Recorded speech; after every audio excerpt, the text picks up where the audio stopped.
যেটা পৃথিবীর ইতিহাসে মনে হয় প্রথম কোনো দল করতে পারে। মমতা বন্দ্যোপাধ্যায়ের চোখে মুখে কিন্তু আমি বিরক্তি দেখিনি, বরং ওনার বাড়িতে যখন ঢুকি আমাদের সম্মানীয় ক্রীড়ামন্ত্রী উনি হাত ধরে টেনে আমাকে বলেন এক্ষুনি এখান থেকে বেরিয়ে যান, নাহলে কিন্তু তোকে অ্যারেস্ট করিয়ে দেবো। সেই জায়গায় আমার মনে হয়েছিল এই সেফটি সিকিউরিটি শুধু নয়, এই ঘোটালাটা যদি শুদ্ধিকরণের জায়গায় দল নিয়ে আসতে পারে তাহলে হয়তো 2026-এ দলকে এভাবে চলে যেতে হতো না। আমার রাজনৈতিক যোগ্যতা নিয়ে প্রশ্ন করেছিল মানুষ, একটা ওয়ার্ডেও সোনারপুর দক্ষিণ থেকে ওনাকে টিকিয়ে রাখেনি, ওনার রাজনৈতিক যোগ্যতাকে ফিনিশ করে দিয়েছে। মানুষ ছাড়া খ্যাত পারে তুই মূল হারাবি, মানুষ বুঝলে সোনার মানুষ হবি। নমস্কার, মুখোমুখি অনুষ্ঠান সোনারপুর বার্তা। রাজ্যে পালা বদল, দীর্ঘ 15 বছর পরে নতুন সরকার, নতুন পদক্ষেপ, গোটা রাজ্য জুড়ে একাধিক নতুন প্রকল্প। কিন্তু যে তৃণমূল কংগ্রেস মধ্য গগনে ছিল, 213-15 সিট নিয়ে যারা 2021-এ ক্ষমতায় আসলো, সেই তৃণমূল কি এমন ঘটল? ঠিক তার 2 বছর পরে লোকসভা ভোটেও আমরা দেখেছি 19 থেকে একেবারে 29, 22 থেকে 29, কিন্তু 26 এসে সেই তৃণমূলের অবসান কেন ঘটল? ভরাডুবি কেন? ভরাডুবি হওয়ার সঙ্গে সঙ্গে 24 থেকে 28 দিনের মাথায় তৃণমূল খান পরিস্থিতি। কেন তৃণমূলের এই অবস্থা? কিছু তৃণমূলের নেতা নেত্রীরা ভোটের অনেক আগেই কিন্তু এমনই ইঙ্গিত দেওয়া শুরু করেছিল, তাদেরকে দল থেকে বহিষ্কার থেকে শুরু করে গঞ্জনা অনেক কিছু সহ্য করে দলের বাইরে যেতে হয়েছিল। তেমনই একজন আজকে আমাদের স্টুডিওতে রয়েছে, যিনি দলের বিরুদ্ধে সোচ্চার হয়েছিলেন, নানান কটূক্তি শুনতে হয়েছিল, বৈশাখের আবার জিএসটি, এমনও কটূক্তি কিন্তু এই তৃণমূলের হেভিওয়েট নেতৃত্ব নেতা মন্ত্রীদের মুখ থেকে শুনতে হয়েছিল। সেই রাজন্না হালদার আজকে আমাদের সোনারপুর বার্তা স্টুডিওতে আছে, তার সঙ্গে আমরা কথা বলবো। রাজন্না, একদম প্রথমে যাব, আজকে আমরা খুব খোলা মনে কথা বলবো, কেন তৃণমূল সরকার আর নেই। রাজন্না হালদারকে একটা সময় আমরা 21-এর মঞ্চে দেখেছিলাম, সাড়া জাগিয়ে সেই বক্তব্য, সেই গান গোটা পশ্চিমবাংলায় মানুষের মুখে মুখে রাজন্না হালদার উঠে এসেছিল এবং আগামী প্রজন্মে একজন নেত্রী পেয়েছিল তৃণমূল, এটা উঠে এসেছিল। সেই রাজন্না আমরা পরস্পর আমরা দেখেছি সেই তৃণমূলের সবচেয়ে বেশি চোখের বিষ অর্থাৎ গলার কাঁটা হয়ে গেল। সেদিন এই ঘটনাটা কি ঘটেছিল, মানুষ আজও পর্যন্ত সেই রহস্যটা জানতে পারিনি, পুরো রহস্য জানতে পারিনি, সেটা যদি একটু শেয়ার করো। মানে আমাদের সাসপেনশনের কথা আমি নিশ্চয়ই বলছি, সেটা হচ্ছে আমরা একটি 2024 সালে একটি মারাত্মক ঘটনা তৃণমূল সরকারের সময় পশ্চিমবঙ্গের বুকে ঘটে। কলকাতার বুকে আরজি করে এক ডাক্তার কর্মরত অবস্থায় ধর্ষণ হয় এবং খুন হয়। তো সেই ঘটনাকে কেন্দ্র করে সমগ্র বিশ্বে একটা চাঞ্চল্য সৃষ্টি হয়, নিশ্চয়ই ভালো করে সবাই আমরা জানি সেই ঘটনা। পশ্চিমবঙ্গের ইতিহাসে এত মানুষ রাস্তা না, এবং বিদেশে পর্যন্ত ক্যান্ডেল মার্চ হচ্ছে এই ঘটনার জন্য, বিদেশে পর্যন্ত একাধিক দেশে। তো আমরা এবার যখন এরকম একটি ঘটনা ঘটে, তো স্বাভাবিকভাবে তার কয়েকদিন আগে স্বপ্নদীপ বলে একটি বাচ্চা ছেলের যাদবপুর বিশ্ববিদ্যালয়ের র্যাগিং এর শিকার হয়, তারও মৃত্যু ঘটে।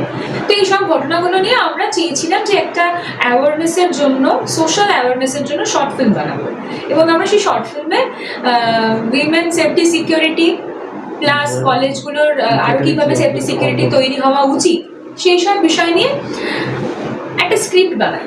সেটা আমি এবং প্রান্তিক চক্রবর্তী, আমি দুজন ছিলাম যুক্ত। প্রান্তিক ডিরেকশনে ছিল, ডিরেক্ট করেছিল এবং কাহিনীটা কিছু অংশে ওর, আর আমি অভিনয় করেছিলাম, আমার সঙ্গে আরও অনেক অভিনয় করেছিল। তো হঠাৎ করে পোস্টারটা যখন শর্ট ফিল্মটা যখন পোস্টার বার করা হয়, খুব ভাইরাল হয় পোস্টারটা, তখন আমাদের কাছে বিভিন্ন জায়গা থেকে ফোন আসে, মানে তৃণমূল কংগ্রেসের বিভিন্ন দপ্তর থেকে বিভিন্ন তৎকালীন মন্ত্রীরা, দাপুটে মন্ত্রীরা, তারা ফোন করে কেউ বলেন যে আমাকে এক্ষুনি একটা টেক্সট লিখে পাঠা হোয়াটসঅ্যাপে যে তোরা আমার কথায় শর্ট ফিল্মটা রিলিজ করছিস না মহালয়ার দিন, তাহলে তো হয়তো তোদের সাসপেনশনটা বাঁচানো যাবে, হবে না, সাসপেন্ড হবে। কেউ বলেন যে এখন বার করিস না শর্ট ফিল্মটা, যত খরচা হয়েছে সে খরচা আমরা পরে দিয়ে দেবো। নেত্রী খুব রেগে আছেন, এই শর্ট ফিল্মটা দেখলে কিন্তু আরো রেগে যাবেন, তখন হিতে বিপরীত হবে। তো আমরা তো সাদা মন, আমাদের অতটা কাদা নেই মনে। তা আমরা প্রশ্ন করেছিলাম সেই সবাইকেই যে এমন কি ঘটনার ভয় তোমরা পাচ্ছ আরজি কর নিয়ে, যে একটা শর্ট ফিল্ম তুমি না দেখে বিচার করে নিচ্ছ যে সেটার প্রতিক্রিয়া হিতে বিপরীত হবে। তুমি তো দেখো কি লোকার, তার মানে তোমরা কি এমন ভয়টা পাচ্ছ যে আমি শর্ট ফিল্মে কি দেখিয়ে দেবো? আর আমি তো জানি এমন ঘটনা দেখানোর মতো কিছু নেই। তো তারপরে যথারীতি আমাদের শর্ট ফিল্মটা আমরা 4 তারিখে মহালয়ার দিন বার করতে পারি না, তার কারণ একটা সরকার পক্ষ থেকে কেস করা হয় সুপ্রিম কোর্টে এবং হাইকোর্টেও। তো সেই কেসের কারণে আমরা বন্ধ রাখি। আমরা পুজো হয়ে যাওয়ার পর শর্ট ফিল্মটা রিলিজ করি ইউটিউবে, এঞ্জেল সেই তাদের চ্যানেলেও রয়েছে, আর ক্লিকের চ্যানেলে আমরা একটা দিয়ে দিই শর্ট ফিল্মটা, কিন্তু আমরা শর্ট ফিল্ম বার করছি না। এবার আমরা যেহেতু শর্ট ফিল্ম করেছিলাম, আমাদেরকে একটাই সাসপেনশন প্যাডে, এটা পৃথিবীর ইতিহাসে মনে হয় প্রথম কোনো দল করতে পারে, একটাই প্যাডে 2 জন পদাধিকারীকে সাসপেন্ড করে দেয় উইদাউট শো কজ লেটার। মানে আমার এটা শুনলে না আত্মপক্ষ সমর্থন হয়নি। মানে রিজু দত্ত, কোহিনুর রহমান অনেক বড় মাপের নেতা, তাদেরকেও পর্যন্ত শোকজ লেটার দেওয়া হয়, আমাদেরকে দেওয়া হয় না। আর আমরা এমন কি পাপ করেছি আমি জানি না, তোলাবাজি করিনি, ডাকাতি করিনি, খুন করিনি, তারপরেও জানি যথারীতি বিভিন্ন কারণে আমাদের সাসপেনশন লেটার ধরিয়ে দেওয়া হয় উইদিন 2-3 আওয়ার্স, 2 থেকে 3 ঘন্টার মতো সাসপেনশন হয়ে গেল। অবাক করার মতো বিষয় এইটা যে সাসপেনশনের পরেও কিন্তু মমতা বন্দ্যোপাধ্যায়ের বাড়িতে সাসপেনশন হয়েছিল মহালয়ার ঠিক 2 দিন আগে। সেইবারের পুজোতে আমরা প্রত্যেকবারে মমতা বন্দ্যোপাধ্যায়ের বাড়িতে যেতাম ওই বিজয়ার দিন। বিজয়ার দিন মমতা বন্দ্যোপাধ্যায়ের বাড়িতে যখন যাই, মমতা বন্দ্যোপাধ্যায় আমাকে নিজে ডেকে কথা বলেন এবং মমতা বন্দ্যোপাধ্যায়ের চোখে মুখে কিন্তু আমি কোথাও বিরক্তি দেখি। সাসপেনশনের পরে মমতা বন্দ্যোপাধ্যায়ের চোখে মুখে কিন্তু আমি বিরক্তি দেখিনি, বরং ওনার বাড়িতে যখন ঢুকি আমাদের সম্মানীয় মন্ত্রীও নন, ক্রীড়াও নন, উনি হাত ধরে টেনে আমাকে বলেন এক্ষুনি এখান থেকে বেরিয়ে যান, আমি কিন্তু তোকে অ্যারেস্ট করিয়ে দেবো। এখানে অনেক মিডিয়া আছে না, তাই বললাম দাদা এখানে তো দিদির বাড়ি থেকে ঢুকতে গেলে মিডিয়াদেরও তো মোবাইল অ্যাক্সেস থাকে না, মানে কেউ নিয়ে যেতে পারে না, আমরাই কেউই নিয়ে যাই না মোবাইল, তো কে ছবি তুলবে? বলছে না অ্যারেস্ট হয়ে যাবি, বেরো এখান থেকে, বেরো। আমার হাতে ঠিক এরকম ধরে আমি এবং ক্রান্তি দুজনে ছিলাম, হাত ধরে বের করার চেষ্টা করি। আমি তখন খুব পোলাইটলি বললাম, আসলে আমার শিক্ষাগত যোগ্যতা ওনাদের থেকে বেশি, তাই জন্য আমার মধ্যে সেই পোলাইটনেসটা রয়েছে। আমি খুব পোলাইটলি বললাম যে এখান থেকে আমাকে যদি কেউ অ্যারেস্ট করে নিয়েও যায়, পুলিশ তো তোমাদের, তোমরা বড় বড় দাগি আসামিদের বাঁচাতে পারছো, একটা বাচ্চা মেয়ে এসছে দিদির কাছে দেখা করতে, কোনো ক্রাইম করতে আসেনি, তাকে তোমরা বাঁচাতে পারবে না? বলে তুই বড্ড পাকা হয়েছিস, বড্ড পাকা। ইতিমধ্যে ইন দ্য মিন টাইম দিদি আমাকে হাত দিয়ে ডাকছে এবং আমি বলছি দিদি কিন্তু আমাকে ডাকছে, তুমি আমাকে ছাড়ো। আমি কোনো রকমে হাত ছাড়িয়ে নিয়ে চলে যাই এবং প্রান্তিক দুজনে দেখা করে কথা বলি। দিদির একটা মানুষ তিনি সাসপেন্ড করেছেন, তিনি তারই দলের কিছু নেতার কথায় সাসপেন্ড করেছেন, বা যাই হোক আরজি করের মধ্যে ইস্যু নিয়ে শর্ট ফিল্ম, যদিও শর্ট ফিল্মটা আরজি করের ইস্যু নিয়ে ছিল না, তা সেই বার্তা যদি ওনার কাছে পৌঁছে, উনি তো কিছু আমাকে বলবেন। আর মমতা বন্দ্যোপাধ্যায়ের সম্পর্কে সবাই জানে যে একটু বকা টকা দেন, সবাইকে ভালোবাসেন, পুলিশদেরই বকা টকা দিতেন। তো ইন দ্যাট কেস আমাকে তো নিশ্চয়ই কিছু না কিছু বলতো। এত ভালো ব্যবহার করলেন, আমাকে মিষ্টির প্যাকেট দিলেন, আমি একটা শাড়ি দিয়েছি, মানে গিফট করেছিলাম দিদিকে, সেটা নিলেন, গ্রহণ করলেন এবং বললেন যে তুমি তো কথা বলে নিও, এবং তারপর যা কথা বলার সেটা আমরা বলেছিলাম পরবর্তী ক্ষেত্রে। তিনি তার মানে তিনি জানেনই না এই যে না, মানে তিনি তার কাছে বলে যে খারাপ কাজ করেছে, সাসপেন্ড করে দাও। এই ঘটনার মূল নায়ক কে? আমার মনে হয় একজন নয়, একাধিক জন। তার মধ্যে অরূপ বিশ্বাসরা তো রয়েছেনই, এখন বিধায়ক হয়েছেন কুণাল ঘোষ, সম্মানীয় বিধায়ক। এর আগে নামগুলো কোথাও বলেছেন? না, এটা একদম তোমাদের চ্যানেলে প্রথম। তার কারণ মানে এখন হোম চ্যানেল বলে হয়তো বেশি প্রায়োরিটির জায়গায় থেকে। তবে হ্যাঁ, এখন তো বলতে কোনো ক্ষতি নেই বা দ্বিধা নেই, এবং এই কথাগুলো অন রেকর্ড আমি কোনোদিন বলি না। অরূপ বিশ্বাস, কুণাল ঘোষ, তারপরে অরূপ বিশ্বাস, কুণাল ঘোষ আমাদের সোনারপুর দক্ষিণ বিধানসভা যেখানে আমরা বসে আছি, সেই বিধানসভার সম্মানীয় প্রাক্তন বিধায়িকা। তিনি তো একটা মারাত্মক গুরুত্বপূর্ণ এক্ষেত্রে ভূমিকা পালন করতেন, অগ্রণী ভূমিকা। তারপর তারপর সোনারপুরের উপকার, হ্যাঁ সোনারপুরের উপকার বলছো, সোনারপুরের উপকার। তো তারা সবাই এই আমাকে কিভাবে স্যাবোটেজ করা যায় তার পেছনে তাদের একটা বিরাট ভূমিকা আছে। আমি তারপরে জানতে চাইবো যে তার মধ্যে কোহিনূর মজুমদার, রিজু দত্তরাও রয়েছে কিন্তু এই লাইনে। আচ্ছা, আমি একটা খুব প্রাসঙ্গিক প্রশ্ন করবো যে রাজন্না হালদারের এই 21শে মঞ্চের যাওয়া এবং ওই হাই ভোল্টেজ, তখন তো পশ্চিমবাংলা কেন ভারতবর্ষের ইতিহাসে তৃণমূল একদম শিখরে, কিভাবে যাওয়া, কার মাধ্যম দিয়ে যাওয়া, সেখানে ওই প্ল্যাটফর্মে বক্তৃতা রাখা কিভাবে ঘটেছিল সেটা? 20 জুলাই মমতা বন্দ্যোপাধ্যায় ওই এতে যান, মঞ্চে পরিদর্শনে যান এবং সেখানে যখন মঞ্চ বাধা টাধা হয় উনি ওখানে কিন্তু বসে দেখেন। তো তার আগে আমরা ধর্ণা মঞ্চে মমতা বন্দ্যোপাধ্যায়ের সামনে গান গিয়েছিলেন, তারপর একটা ব্যান্ড তৈরি করে দিয়েছিলেন, জয়ী ব্যান্ড। তো সেখানে আমরা জয়ী ব্যান্ডে সবাই যাই এবং তখন আমাদের রাজ্য সভাপতি তৎকালীন ছাত্র পরিষদের ছিলেন তৃণাঙ্কুল ভট্টাচার্য, তিনিই ডাকেন, মিথ্যা কথা বলে লাভ নেই। তো আমরা সবাই সেখানে যাই, জড়ো হই। তো মমতা বন্দ্যোপাধ্যায় সেদিন তৃণাঙ্কুলদাকে বলেন যে আমি তোমাদের ছাত্র পরিষদের কারোর থেকে বক্তব্য শুনবো আগামী 20 তারিখে। তো সেই সময় ওখানে উপস্থিত আমরা সবাই ছিলাম, ছাত্র পরিষদের যারা যারা ছিল। তো মমতা বন্দ্যোপাধ্যায় তখন আমাকে ডেকে বলে যে তুমি ছাত্র পরিষদে? হ্যাঁ। তো তুমি আগামীকাল বক্তব্য রাখবে। তো তার আগে যেহেতু গান বাজনার মঞ্চে কি যেদিন তুমি গান করলে আমরা সে স্টেজের সামনেই ছিলাম, তো তখন কি আলাদাভাবে কথা হয়েছিল মমতা বন্দ্যোপাধ্যায়ের সঙ্গে? হ্যাঁ মানে ধর্ণা মঞ্চে, হ্যাঁ হ্যাঁ হ্যাঁ, মানে আলাদাভাবে কথা, মানে ওরকম আলাদাভাবে কথা না, মানে 4-5 জন যে তোমরা গান করছো। হ্যাঁ, তারপর আমরা সবাই একে একে গেলাম, দিদিকে প্রণাম টনাম করলাম। তখন একটু কথা হয়েছিল তুমি কোথায় থাকো, কি নাম, কত নম্বর ওয়ার্ড, সব দিদি কিন্তু এগুলো খুব লক্ষ্য দর্পণে রাখতেন। তো যথারীতি সেই কথা দিদির সঙ্গে হয়েছিল। তো তারপরে হঠাৎ করে জিজ্ঞাসা করলো যে তুমি কাল আগামীকাল তুমি বক্তব্য রাখবে। তো শুরু হয়ে গেল আগামীকাল বক্তব্য রাখার মানে। তুমি তো রাজনীতির একদম মধ্যকবলে ছিলে, একদম মমতা বন্দ্যোপাধ্যায়, অভিষেক বন্দ্যোপাধ্যায় একটা একদম তৃণমূলের শীর্ষস্থানীয় ব্যক্তিত্বদের কাছাকাছি ছিল, কেন হঠাৎ করে একটা মুভি বানাতে যাওয়া, এইটা কে মাথায় ঢুকালো কেন? প্রথম কথা, আমি মমতা বন্দ্যোপাধ্যায়ের ঘনিষ্ঠ বলাটা ঠিক হবে না। মমতা বন্দ্যোপাধ্যায়ের সঙ্গে আমার যোগাযোগ ছিল, অভিষেক বন্দ্যোপাধ্যায় ঘনিষ্ঠ করে দিচ্ছিল। কারণ অভিষেক বন্দ্যোপাধ্যায়ের ঘনিষ্ঠ বড় বড় নেতা মন্ত্রীরা হতে পারে না, তাদেরকে 5-6 ঘন্টা অপেক্ষা করতে হয়, আমি তো ছেড়ে দিলাম। এবার মুভি বানানোর কথা, এটা তো আমি যে কেউ, মানে আমি আমার জায়গায় XYZও থাকতো, একটা শিল্পী তার শিল্পকর্ম করবে, সেই শিল্পকর্মের মাত্রা কি হবে সেটা কেউ ডিসাইড করতে পারে না। যেরকমটাই ঠিক অভয়া দিদির স্মরণে আরজিকরের সামনে একটি স্কাল্পচার প্রতিকৃতি বানায়, তো সেটা নিয়ে অনেকে নিন্দা করেছে, অনেকে পজিটিভ কথা বলেছে।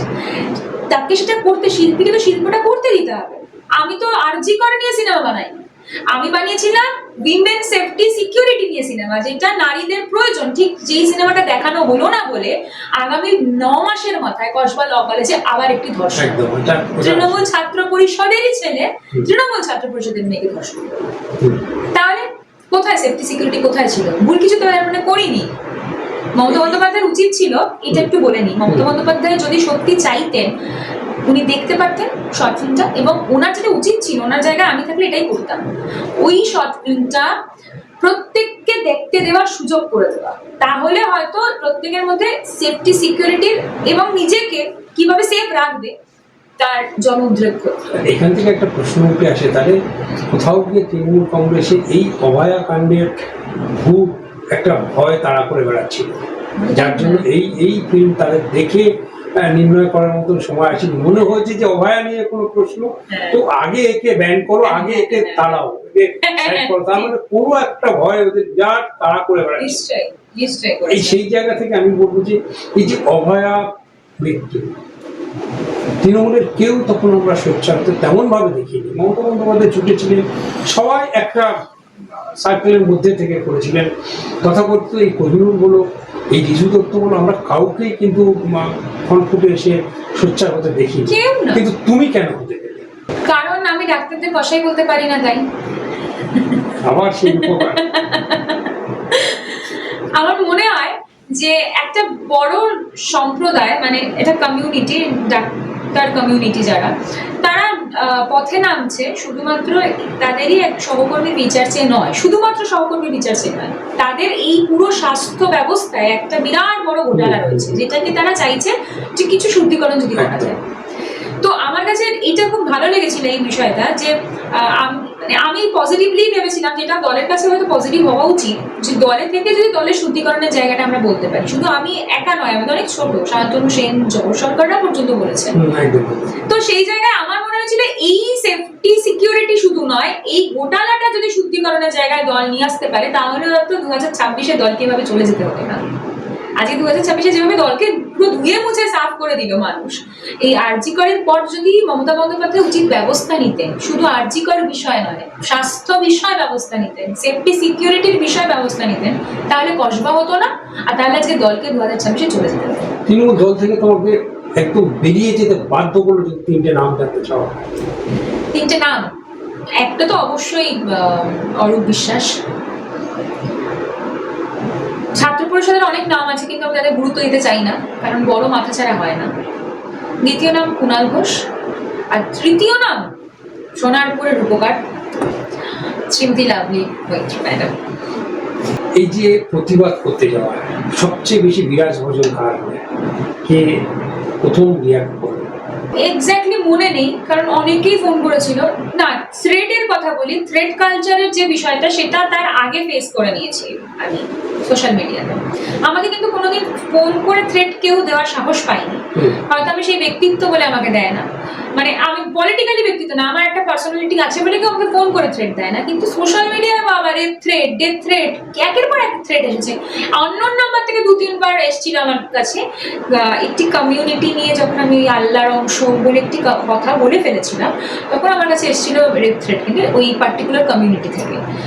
তার বাইরে আমার কাছে কিন্তু মানে কেউ চেনা মানুষ ফোন করে থ্রেড দেয় না। আর সোশ্যাল মিডিয়ায় চেনা অচেনা, এই যে কোহিনুর মজুমদাররা, এই রিজু দত্তরা কি বলেছিল আমাকে, লাভলি মৈত্র কি বলেছিলেন আমাকে, আমি তাও সম্মান রাখি বলে এখনো আপনি করে কথা বলি।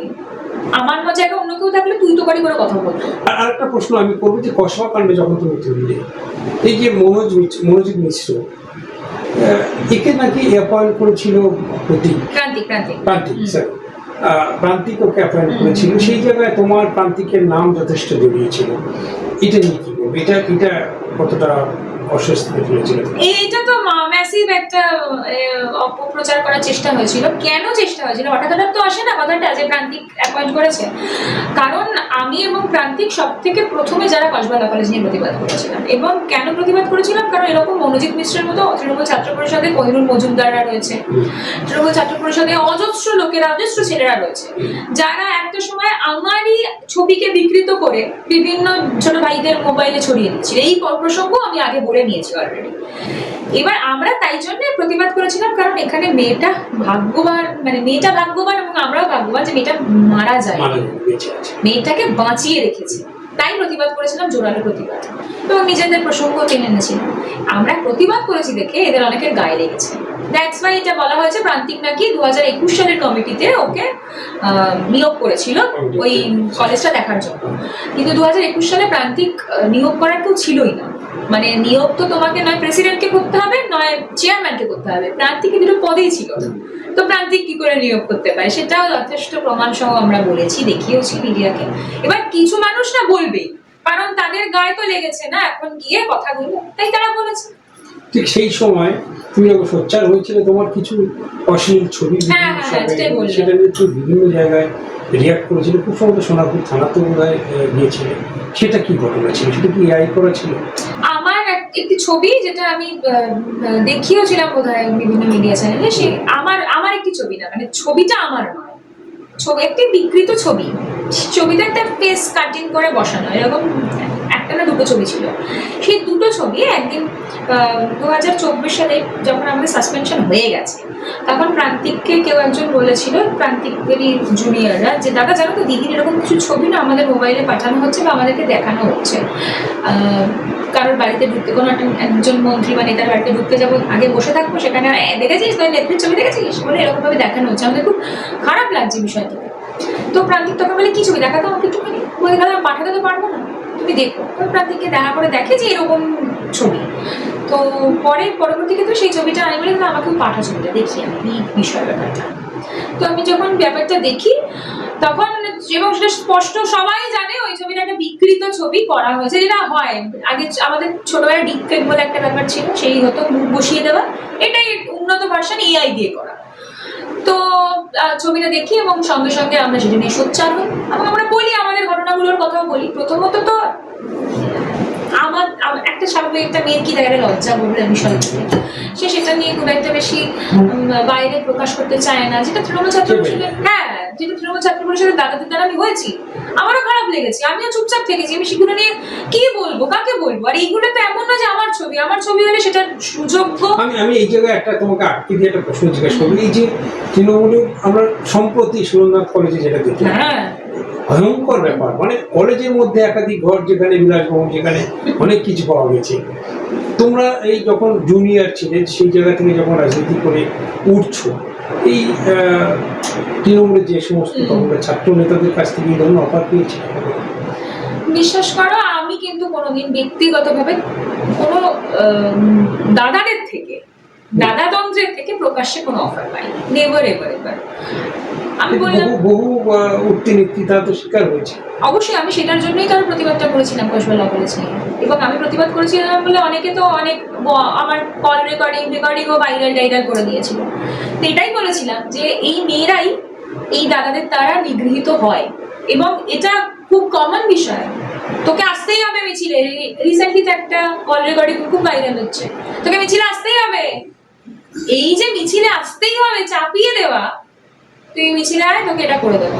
কসবা কলেজের কি হলো ঘটনাটা? মেয়েটিকে বলা হয়েছিল তোমাকে আমি এর পদ দেবো, কমিটিতে যে কলেজ কমিটি হয় সেই পদ দেবো, পদের লোভে তাকে ডেকে পাঠানো হয়েছিল। কিন্তু কমন ব্যাপার। সেই সময় তুমি যথেষ্ট পরিচিত মুখ, 21-এর মঞ্চে বক্তব্য রেখে বেরিয়েছো, মানে একদম চোখা ব্যাপার। সেই সময় আমরা দেখেছিলাম বেশ কয়েকজন প্রথম সারির সাহিত্যিকা থেকে শুরু করে এই সোনারপুরের উপকারও ছিল, যে সমস্ত মন্তব্যগুলো করেছিল, একের পর এক মন্তব্যগুলো করেছিল। এই যে মন্তব্যগুলো, যে পুলিশের আবার জিএসটি, তার রাজনৈতিক পরিচয় কি, এইটা তোমার তখন কতটা বেদনা দিয়েছিল, বা এইগুলো কি তোমার প্রাপ্য ছিল? আমি প্রচন্ড কর্মফলে বিশ্বাস করি, মানে এই আমি গলায় রুদ্রাক্ষ করে থাকি, মানে আমি ভীষণ বিশ্বাস করি এই বিষয়গুলোকে। আজকে দেখো, আমার রাজনৈতিক যোগ্যতা নিয়ে প্রশ্ন করেছিল মানুষ, একটা ওয়ার্ডেও সোনারপুর দক্ষিণ থেকে ওনাকে টিকিয়ে রাখেনি, ওনার রাজনৈতিক যোগ্যতাকে ফিনিশ করে দিয়েছে কর্মা। আর বাকি যারা ছিল, জুই বিশ্বাস, আজকে তাকে তার নিজের পারিবারিক কুণ্ডল নিয়ে মিডিয়ার সামনে মুখ খুলতে হচ্ছে শুধুমাত্র বাঁচতে, যাতে স্বরূপ বিশ্বাসের সঙ্গে তার নামটা না যুক্ত, সম্পর্কটা যে নেই বোঝাতে হচ্ছে। সায়ন্তিকা ব্যানার্জি যেতেননি আলাদা ব্যাপার, ঠিক যেদিন হেরেছেন, রেজাল্ট বেরিয়েছে তার পরে তিনি নাচের ভিডিও পোস্ট করেছেন, ওখানে তাকে যারা ভালোবেসে নিয়ে এসেছিল সেই সব কাউন্সিলররা কেউ বাড়ি ছাড়া, আবার কি একটা নাম দিয়েছে গামলা, বলেছে বরানগরটা নাকি গামলার মতো। তো স্বাভাবিক, দেখো আমি এদের প্রত্যেককে সম্মান করি, লাভলি মিত্র আমাকে নিয়ে খারাপ কথা বলতেই পারে, কিন্তু আমি ওনার প্রফেশনে, উনি জলনুপুরের সিরিয়ালকে আমি সম্মান চাই। কিন্তু ব্যাপারটা হচ্ছে রাজনীতি করে আসেনি তো, তা রাজনীতি যে করবে না, সে কোথায় কি কথা বলতে হয় না হয় তো জানবে না। বাংলাদেশ ভোট হ্যাশট্যাগ, এটা বাংলাদেশের ভোট চলছে, এটা চলছে 2026 বিধানসভা নির্বাচন। এই শব্দটা বলতে দাও ওনাকে, বলতে গেলে ওই কসাই, ডাক্তার কসাই হয়ে যাবে ওনার কাছে। রাজন ভান্ডারী রাজনৈতিক ক্যারিয়ার কোন দিকে যাচ্ছে এখনো অবজার্ভ করার টাইম আমার মনে হয়, মানে আমি তো ইন্ডিপেন্ডেন্ট হয়ে দাঁড়িয়েছিলাম, স্বতন্ত্র প্ল্যাটফর্ম থেকে দাঁড়িয়েছিলাম। কিন্তু আমরা কখনো একদম এই খবর আসছে রাজনা বিজেপিতে জয়েন করছে, শুভেন্দু অধিকারীর সাথে খুব ভালো সম্পর্ক, বিশেষত স্বজন প্রতিষ্ঠার সঙ্গে পারিবারিক সম্পর্ক মনে হয়, এই জয়েন করছে। কিন্তু তখন শোনা গেছিল যে কিছু বিজেপির উচ্চ নেতৃত্বরা বাধা দেওয়ার কারণে জয়েন করা সম্ভব হয়নি। কিন্তু রাজনার মতন করে নির্দল থেকে দাঁড়িয়েছে, ফাইট দিয়েছে, মানুষ নেয়নি, আলাদা কথা। এখন রাজনা কি তাহলে বিজেপিতে যাচ্ছে না তৃণমূলে ফিরছে, অন্য তৃণমূলে? না, তৃণমূলের সঙ্গে আমার কোনো সম্পর্ক, তৃণমূল দলটাই থাকবে, তুমি ফিল কোথায়, তাই না? দল থাকতে হবে তো দিতে গেলে। তবে এখন মনে হয় একটু অবজার্ভ করি কয়েকদিন, দেখি এখনো আমি মাঠে ময়দানে থাকার লোক। আমি রাজনীতিটা কেউ ব্যক্তির স্বার্থে করে না, জনস্বার্থে করা উচিত। তৃণমূল করেছে তাই চলে গেছে, জনতার স্বার্থে যখন রাজনীতি করছি, জনতা ঠিক করে দিকে আমি কোথায় যাবো?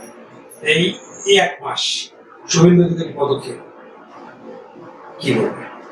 আমার প্রত্যেকটা পদক্ষেপই মনে হয়েছে জাস্টিফাইড। যেগুলো যেগুলো উনি গ্রহণ করেছেন, ওই অকারণ অভিষেক বন্দ্যোপাধ্যায় বাড়ির সামনে থেকে পুলিশ সরিয়ে দেওয়া। তবে হ্যাঁ, হকার উচ্ছেদ নিয়ে অনেক প্রশ্ন করেছেন।